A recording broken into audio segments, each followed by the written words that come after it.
Hello and welcome to a quick setup guide for Sarracenia version 2. This is a very high-level overview which will cover the absolute basics of installation, subscribing to a remote broker, setting up your own local broker, and how to install and configure plugins. All examples were done on a fresh virtual machine of Ubuntu 18.04. Sarracenia can be installed by either cloning the GitHub repository and building the packages, or installing from the ssc-hpc hosted repository instead.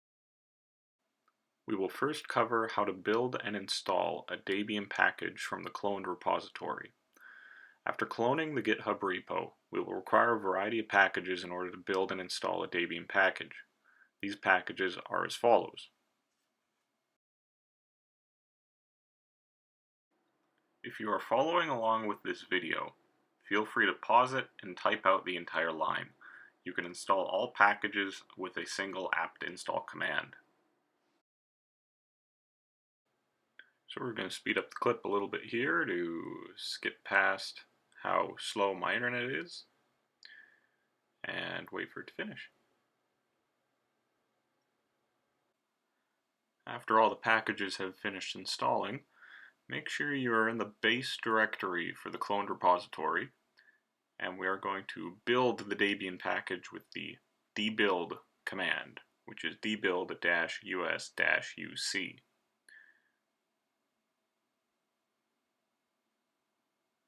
As you can see, after we are given a .deb file in the parent directory, we are now going to install this with the DPKG command.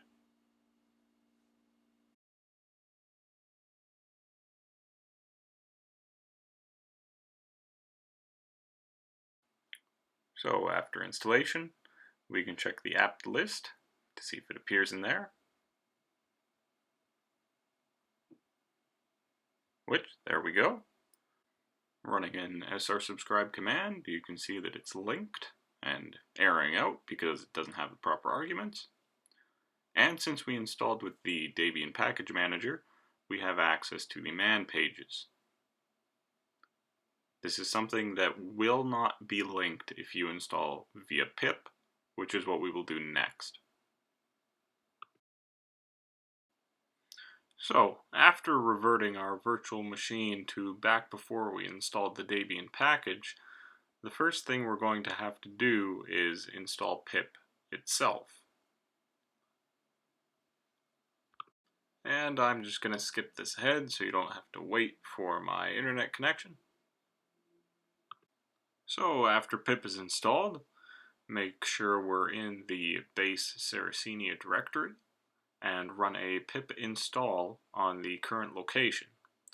Installing this like this will link the current directory to the install. So that means that any changes to the files will be changed for the install. Alternatively, if you don't want that functionality, you can create a Python wheel and install it as a package.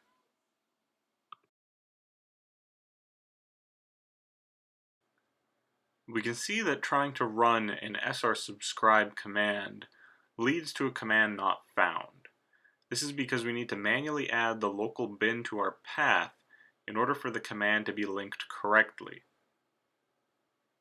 We can do this by using the export command to append the local bin directory to the path variable.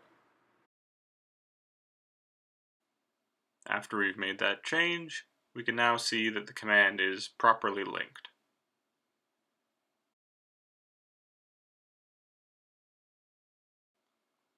Lastly, and possibly the simplest way to install Sarracenia, is via the ssc-hpc hosted repository. All we will need to do is add the repository with the add-apt-repository command, specifying the repository shown on screen. After that is done, we can now install Sarracenia with apt install metpx-sarracenia.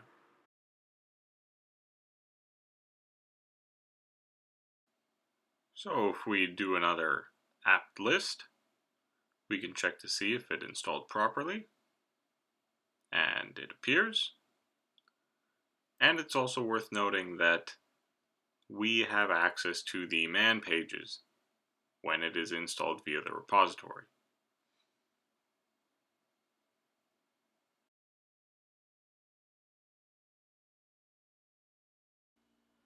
The first example we will show follows the dd.weather swob configuration example in the subscriber guide located at the link shown on screen. Since this is a fresh installation, we will need to make a configuration directory for the subscribe configuration we need to create. Configurations for Sarracenia are stored in the .config/sarra directory, with subdirectories for each type of configuration. The configuration file will consist of 4 lines. The first line is the broker. This is the connection string to the server you want to connect to. The second line is the subtopic. This is what topic you are interested in, so only files that fall into this topic will be listened to and processed further. Topics are similar to folder directories. The third line is the directory. This is where the files are to be stored locally. Finally, except.star means accept all files. This accept line can be further configured to filter on different file names or types. Now we will create our temp directory that we stated in the configuration file. We can check the status of a specific subscribe configuration with the ssc-hpc-chp-spc command. To see all configurations, you can use the ssc-hpc-list command, and we can see that our swob configuration is listed down near the bottom under user configurations. Alternatively, you can use srstatus to see the current status of all present configurations. We will start the configuration file using ssc-hpc start, and afterwards we can check the log files using ssc-hpc log, stating the user configuration at the end of both of those commands. We can see from the logs that the files are being downloaded into our temporary folder that we specified in the configuration file.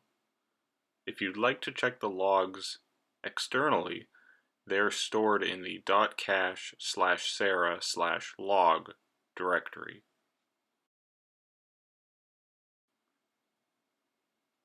And checking the temporary directory ourselves, we can see that the swob files are present. Now we will stop our configuration file from running. When you stop a configuration file, the broker will still keep your file queue active for a given amount of time. This allows a grace period for reconnections to ensure no files are lost. If you are purposefully disconnecting and do not want any files in the queue, it is best practice to run a cleanup command to clear out the queue to lessen the load on the broker. An alternative way of starting user configurations is with the srstart command. This will start all user configurations present in the configuration directories shown earlier. Thus, it is not necessary to start each configuration file individually. We can see our swob configuration is running again, and if you would like to stop it, the srstop command will stop all configurations that are running. In our second example, we will set up our own local broker and use Sarracenia to move files from one local directory to another. The broker we will be using in this example is RabbitMQ. RabbitMQ installs with a default user guest, which has administrative privileges. It is best practice from a security perspective to create a new user, but for purposes of this demonstration, we will be using the guest user account. For information about how to create users and manage permissions for RabbitMQ, please see their documentation located at this link. Just like the first example, we will create a subscribe configuration. However, this time we will be connecting to localhost using our guest user credentials and specify the default user exchange, along with the directory to download the files to and what files to accept.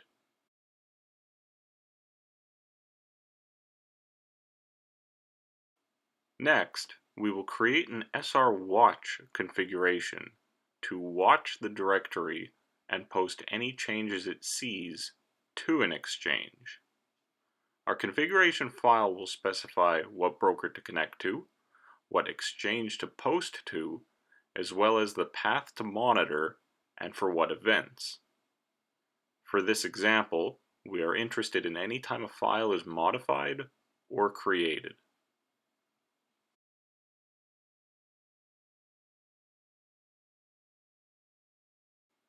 Now, we will create the temporary directories that we specified in both the configuration files. What we're going to want is an input and an output. We can see that when we run srstatus, our configurations are not listed. This is because they have not been ran before and have not been detected yet. When we initiate our srstart command, it will scan the configuration directories and run the configurations we added. Looking at the logs, we can see that the watch configuration is running without errors. When we look at the subscribe configuration, we can see a couple error messages stating that the exchange was not found.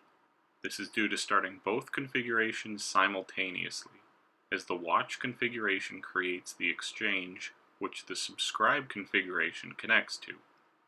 We can see that the subscribe configuration slept for 1 second to try connecting again, which was then successful. Now to test our configurations, we will create a file within the temp/sarra/input directory with the name testfile1. As we can see, the file is now in the output folder as well.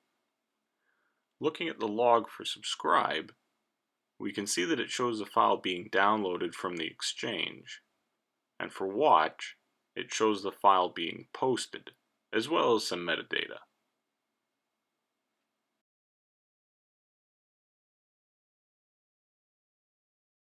For consistency's sake, let's do the test again with another file.